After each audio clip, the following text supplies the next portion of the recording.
I'm Dr. Marilyn Kindig with Women's Health for Life, and we're going to discuss urinary incontinence today.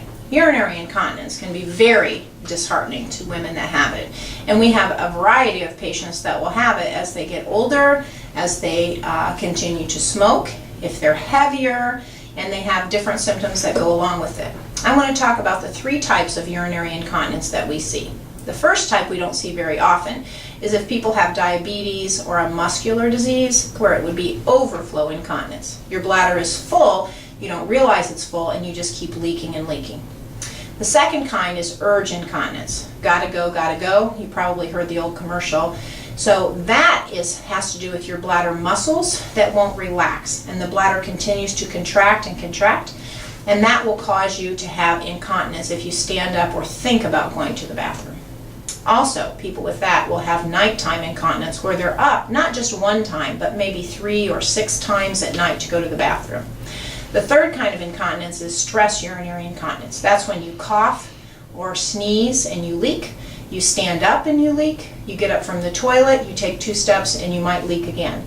And that's a muscular problem at the urethra, or the area where the bladder empties and comes out. The treatments that we do for urinary incontinence are based first on history. Have you gained weight? Have you had prolapse or some of the vagina coming down? How many children have you had? Were they large babies? Have you just gone through menopause where you don't have as much estrogen in those areas? Or were you recently pregnant? All those things can increase incontinence, and obesity and smoking we can help with to try to lessen that.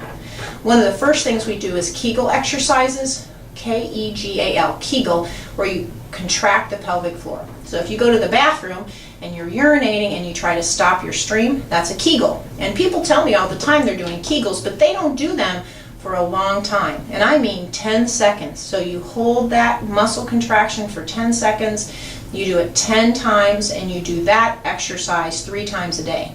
Then they call quick flicks, with an F, flick, where you stop and start your stream. And you can just do those exercises while you're doing daily activities, driving in a car, washing dishes. That will definitely help your pelvic muscles, your pelvic floor, we call it, and decrease your incidence of stress incontinence and urge incontinence.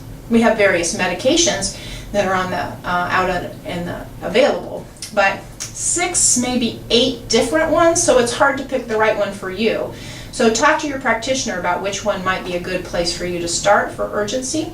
Those medications, however, can cause a dry mouth and difficulty having a bowel movement, constipation. So it's important you continue to drink water with those, and you would take them at night so that the urinary problems and the dry mouth would be less at night.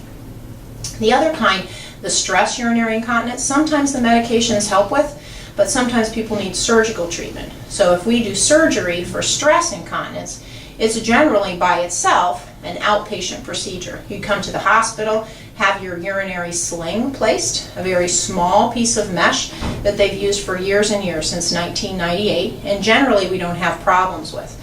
Occasionally they'll have an erosion, or the mesh will go to a different spot and not be in the same location.